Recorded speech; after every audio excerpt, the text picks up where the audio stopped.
Nasci, cresci, caminhei minha vida inteira por essas ruas. Já não vejo mais as flores que tanto me inspiravam. A Lapa em que eu vivi sempre foi uma cidade grande com alma de interior. Virei nome de praça sem saber. Parte dessa homenagem devo dividir com aqueles que cresceram ao meu lado, minha família, amigos que fiz nos anos de trabalho como bancário, na luta por melhores condições para a comunidade. Nunca fui um artista, muito menos escritor. Pouco antes de minha partida, deixei no papel 2 desejos. Um em palavras, só meus filhos poderiam realizar. O outro se tornou o símbolo do bairro, a bandeira da Lapa.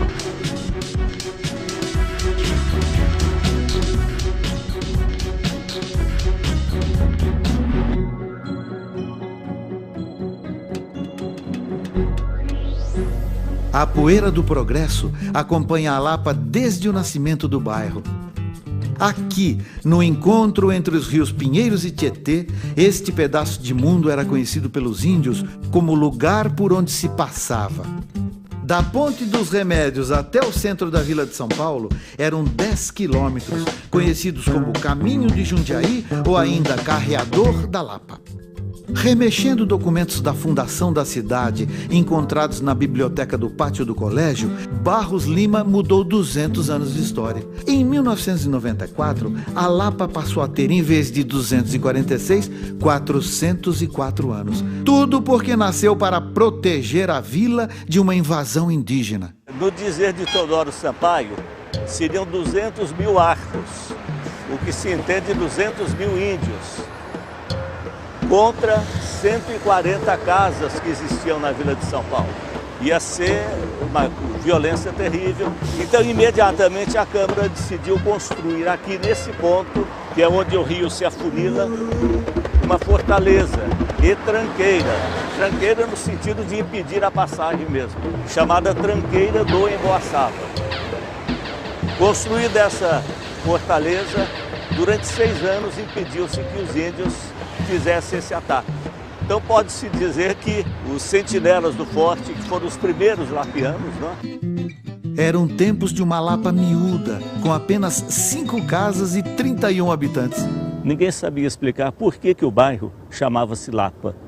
Uns diziam que é porque existia uma gruta ali na região, e Lapa significa gruta, então veio daí o nome Lapa. Porque a origem foi da fazendinha jesuítica da Lapa, que era dos jesuítas, O que era uma passagem para os índios, abriu-se como porta para os tropeiros e bandeirantes, como Afonso Sardinha, que deram início ao ciclo do ouro no Brasil. Quase 2 séculos depois, surge na história da Lapa o nome do coronel Anastácio de Freitas Trancoso. E em suas propriedades produzia-se de tudo um pouco. Atraiu um movimento para as margens dos rios, especialmente do Tietê, devido à passagem das tropas e dos barcos. Vinha gente de todo canto atrás de barro de qualidade. O pessoal da olaria tinha barco. Do outro lado do rio, vamos falar assim, tinha 2 fornos, fazia tijolos. E tinha a moradia de quem tomava conta do local. Seria um sobrado, viu? Já previsto para enchente. Tantos vieram morar no Emboaçava, enxergaram riqueza onde ninguém via. Nas terras que cercavam o forte, chácaras se formaram para aproveitar a fartura de água. A passos lentos, o que era rural revelou talento para ser industrial.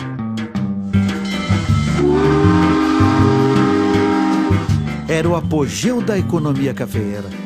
Movida pela velocidade do progresso, em 1867, os ingleses da SPR inauguram a Estrada de Ferro Santos Jundiaí, que cortou a cidade com trilhos e pressa para escoar o café. Dividiu também o bairro em 2 lapas. Surge o Gran-Burgo da Lapa, um loteamento feito em 1891 por Braulio Urioste, irmãos Fauski e Serafim Corso. Que a parte mais antiga da Lapa, a mais tradicional, ficou conhecida como Lapa de Baixo e ficou cerceada do resto da Lapa, que compreende toda essa região, Vila Borghesa, Vila Leopoldina, Vila Anastácio. Era uma miscigenação, porque, voltando para trás, que as oficinas saíram da Estação da Luz e vieram para lá para de baixo, criou-se um núcleo praticamente ferroviário lá para de baixo. Aí começou a vir umas indústrias, inclusive a indústria SGAI, especializada em aparelhos odontológicos. O próprio Martins Ferreira fazia produtos de higiene, bacias, urinói, fábrica de enxada Tupi, que fazia enxadas, a indústria de bordados Lapa e as olarias. As empresas que se instalaram próximas à margem do rio aprenderam cedo que era a chuva que comandava o serviço. Começava a coisa para fim de dezembro, chovia e enchendo de água, viu? Na época que já estava indo embora a enchente, nós íamos abrindo valeta para escoar água, para pegar os peixes que ficavam encalhados lá. Os antepassados de seu Décio enxergaram futuro aqui. Atraídos pela ferrovia, os avós portugueses e italianos fizeram da Lapa morada. Mal sabiam que criavam um vínculo que atravessa gerações. O primeiro presente que eu ganhei foi uma composição a corda.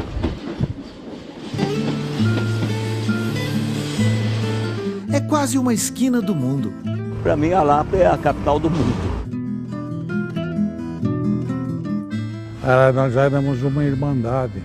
Tinha famílias espanholas, italianas e portuguesas. A pequena e acanhada Lapa de Baixo se transformou no distrito da Lapa, com 40 quilômetros quadrados. Uma área que alcança os bairros do Jaguara, Perdizes, Jaguaré e Barra Funda. A verdadeira Lapa que todos conhecem é a que foi envolvida pela Vila Anastácio, Romana, Leopoldina, Hamburguesa e Pojuca, bairro siciliano. Aqui os bairros se dividem. Você pega a Vila Romana ali, é espanhol, é o que prevalece. Aí você pega a Vila Anastácio, é polonês, lituano, húngaro e turco. Cai aqui mais para Leopoldina, Hamburguesa, é portuguesada misturado com italiano. Né? E assim foi indo, os bairros desse jeito. O bairro siciliano, aqui em cima era outra mistura de árabe, como tem no Anastácio também.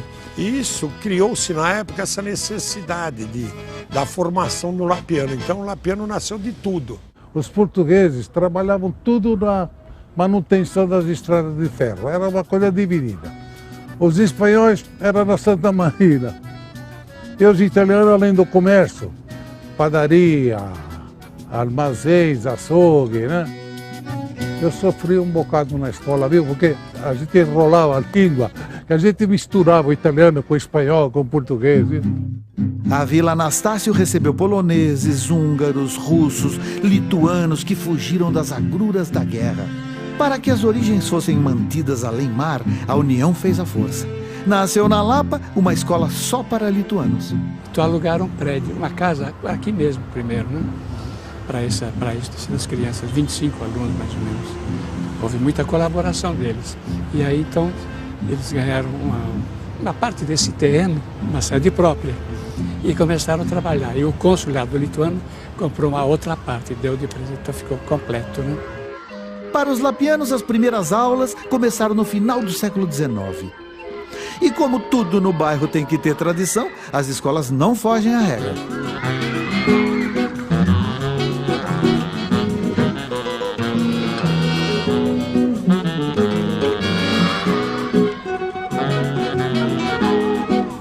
Era uma torre de Babel habitada por gente disposta a abraçar o novo. Os imigrantes fizeram uma revolução na arte de consumir. Teve uma cooperativa internacional de consumo. Foi uma das primeiras cooperativas do Brasil. Essa cooperativa funcionou durante muitos anos porque as indústrias aqui eram indústrias de grande peso, né? Uma terra que já nasceu diferente, onde já se viu um povo que, para exigir a construção de um cemitério, bota o bloco na rua. Em 1916, na gripe espanhola, havia necessidade de ter um cemitério próximo, que morria tanta gente, e a região aqui não tinha, a não ser no Araçá, e os lapianos iam para o lado da freguesia. A família Marques começou a lutar para se ter um cemitério aqui na região. E na época ainda foi até motivo de carnaval, de 1916, que dizia assim, ó, um defunto procurando sua cova, né? Tá lá a foto e os lapianos que desfilou aquele ano, né? No cemitério da Lapa estão lapianos ilustres.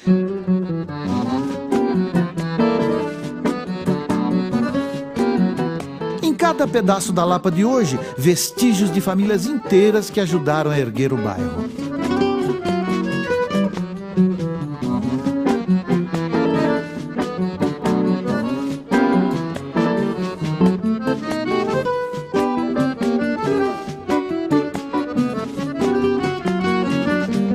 De pioneiros a bandeirantes.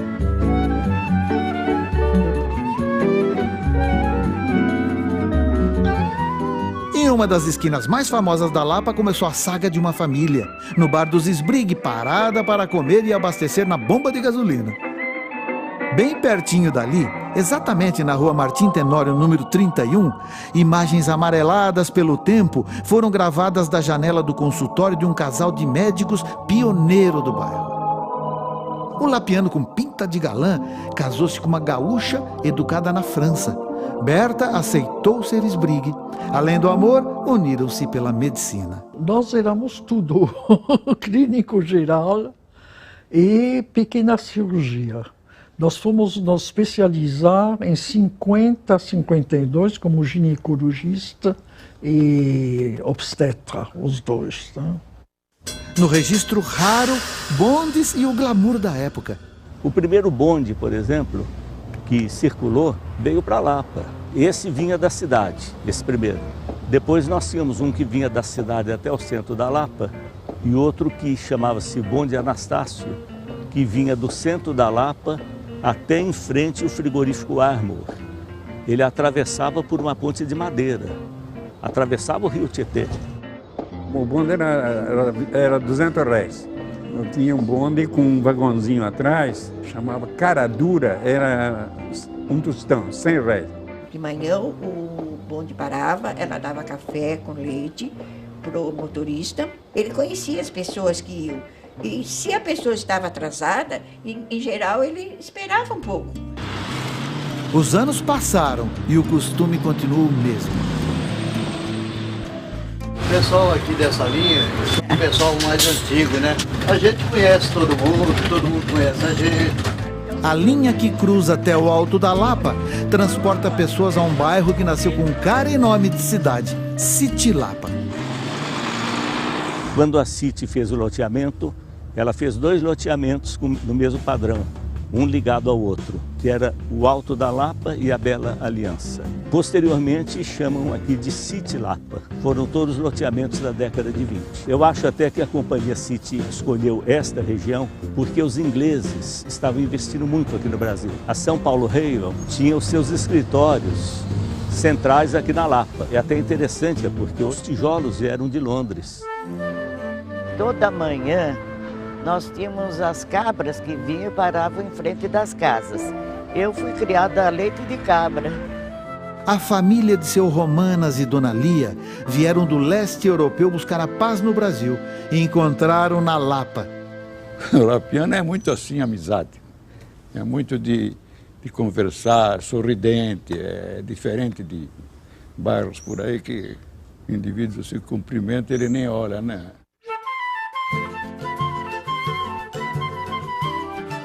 A Lapa se faz nova a cada dia.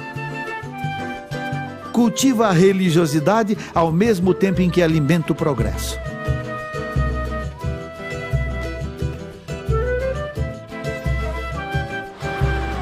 A igreja encravada no coração comercial do bairro é apenas uma das mudanças radicais no cenário da velha Lapa. O progresso chegou de vez com a abertura da rodovia Anhanguera. O campo de terra reservado para o futebol deu lugar a um imponente mercado de compras.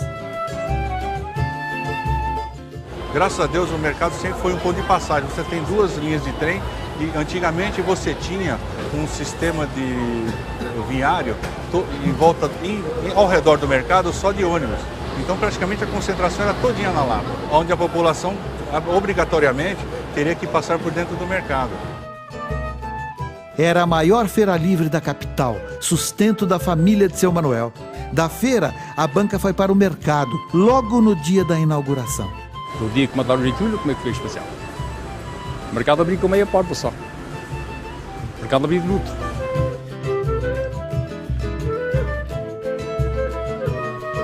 Eu guardo muitas coisas, muita lembrança de criança, né?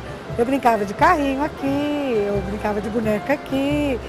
E aqui era a minha casa. Eu vinha de manhã com a minha mãe à noite me levava embora para casa. Em volta do mercado, ruas agitadas, pressa e o sabor do cachorro-quente do seu Ângelo, que já rodou o mundo. Eu comecei dia 15 de outubro de 63. Foi ganhando a freguesia, foi pegando aquela fama, pegando a amizade com todo mundo. Não é freguês mais, é uma família muito grande. Eu recebo correspondência da Itália, do Japão, da Alemanha, de Portugal. Como negar a vocação dessas terras para alimentar a alma e o corpo? O comércio se multiplicou para atender tanta gente e mais gente ainda apareceu à medida que o comércio se multiplicava.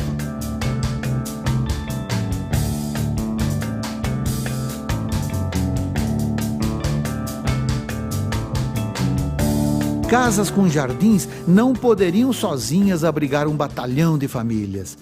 Surgiram os prédios. Nós não somos contra o crescimento, nós não somos contra você ter, inclusive, prédios, mas que isso seja feito com respeito ao ambiente, com respeito à vizinhança e com respeito à qualidade de vida dos moradores. Morar para os lapianos nunca foi residir, é viver. Aqui no Mar de São Paulo, moro na Lapa. É uma terra abençoada por Deus aqui, esse pedaço. Eu acho que é por Deus aqui, eu vi nascer essa parte aqui, né?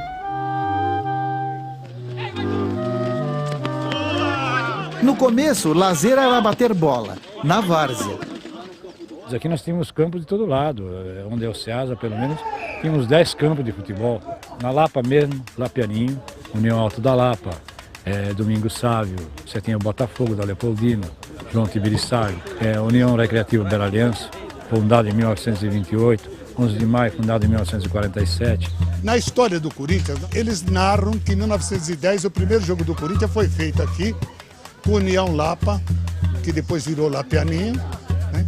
E ainda o comentário que está no Museu do Corinthians diz assim, o Corinthians entrou com 11 jogadores e saíram com 11 heróis porque perderam só de 1-0. Meu pai falou que esse Lapianinho tinha um timaço. Ele era o ícone da época, chegou até a frequentar o profissionalismo. Primeiro campo iluminado, antes de ir do Pacaembu, que no Pacaembu foi no fim dos anos 40, foi o campo do Lapianinho, que era onde é o atual Mercado da Lapa. Depois da pelada, a Lapa se deixava levar nos braços da boemia. E naquele tempo não tinha problema de vir tarde da noite. Meu pai dormia com a porta aberta. Primeiro foi o pavilhão Recreio lá na Lapa de Baixo, que está em ruínas.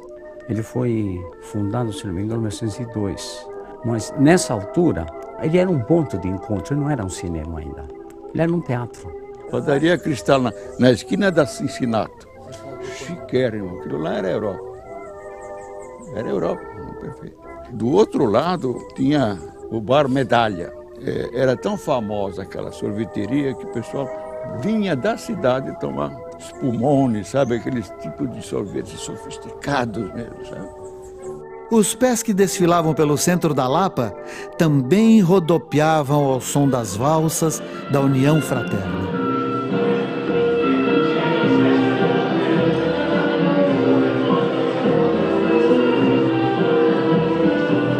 Era para ser apenas uma caixa de socorro mútuo, um banco que ajudaria os imigrantes. Então essas pessoas se reuniram para formar a sociedade de mútuo socorro, sabe? Mútuo socorro, você dava 5 mil reais, eu 5 mil reais, eu 5 mil reais, e você tinha direito a se socorrer daquele dinheiro. Fragmentos do passado ainda marcam o ritmo da vida. Se você ver o baile e perceber as pessoas que estão aqui conversando, acaba o baile, eles continuam conversando, não vão para casa. Me alegra muito, eu gosto quando é o dia de vir. Nesse local, apesar dessa vida cosmopolita de São Paulo, a gente consegue encontrar o carinho que existe numa cidade do interior igual Santa Rita do Sapucaí. Carinho com melodia própria. A Lapa sempre teve sons ecoados no tom certo.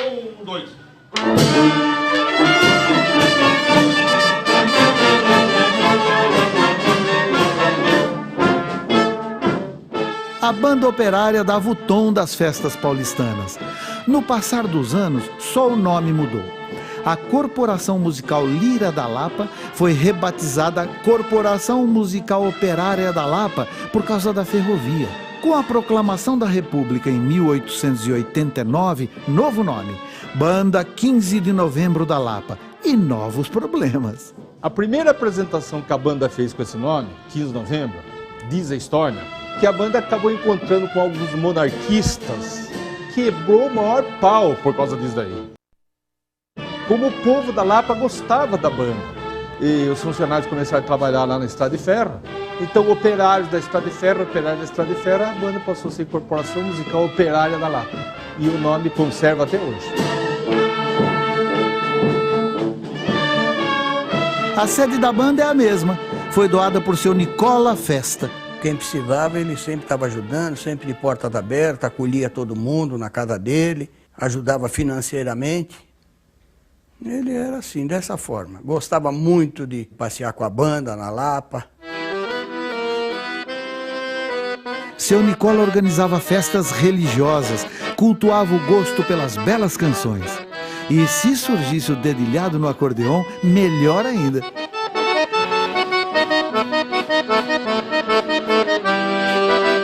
A tradição de celebrar a vida com notas musicais reúne a vizinhança inteira em torno da orquestra sanfônica.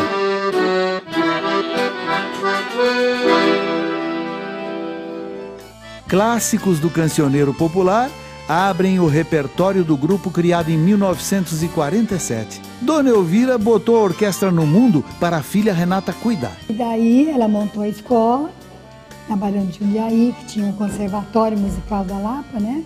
Nós chegamos a ter 110 acordeonistas. Moças elegantes, com a sanfona a tiracolo, levavam o nome da Lapa São Paulo afora. O avô tinha o primeiro posto de gasolina. Ele era chamado Rei do Carnaval. O carnaval aqui na Lapa era famoso, né? Muito bom. Os cinemas davam baile, né? A Lapa é que levantou o carnaval de rua, né?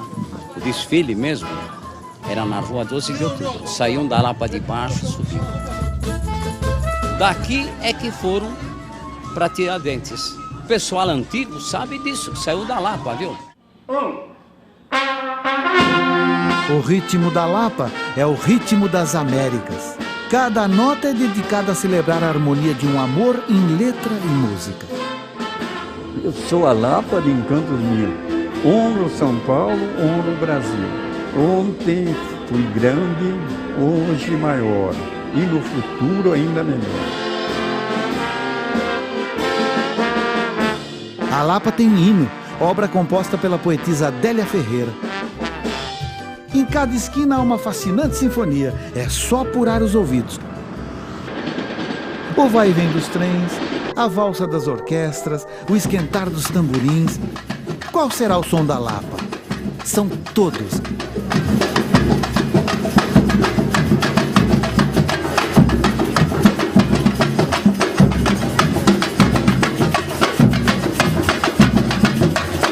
A Lapa somos nós. Mas nem é preciso esperar o carnaval para extravasar a alegria. Há quem declare a paixão todo santo dia. Esse é o bairro melhor que tem. Eu não é que eu gosto, eu adoro a Lapa. É um lugar onde eu desfruto as minhas amizades, os meus prazeres, os meus amores. Eles são bairristas e apaixonados. Nós se unimos e fica assim até uma grande família, né? Uma família que não dá para viver sem. E ninguém pode falar mal da Lapa porque eu vou ficar bravo. É o retrato da tradicional família lapiana, apaixonada pela própria história, pelo prazer de estar em família. Nós estamos todos juntos nesses anos todos. É assim um domingo sim, o outro também. Fartura na mesa que alimenta gerações da família Gonçalves. Um século de Lapa. A nossa vida foi toda aqui, né? Fomos batizadas, crismadas, casamos aqui, né? Há para nós uma felicidade muito grande em ver a Lapa do jeito que está hoje. Prosperou muito e vamos morrer aqui. Esse também foi o desejo de seu Osmar quando deixou escrito para a família seu último pedido. Assim que partir desse mundo, dali poucas horas, meu corpo também tem que estar liberado. Não para uma gaveta escura, apertada e incômoda, mas sim em forma de cinzas, se espalhar com o vento pelas ruas do meu bairro, onde nasci e onde vivi, e o qual muito amei. Lapa, quero ser cremado. Ao sabor da brisa se espalharam as cinzas de seu Osmar. Cinzas eternas misturadas à poeira de um bairro que se tornou grande sem abandonar a poesia de ser pequeno.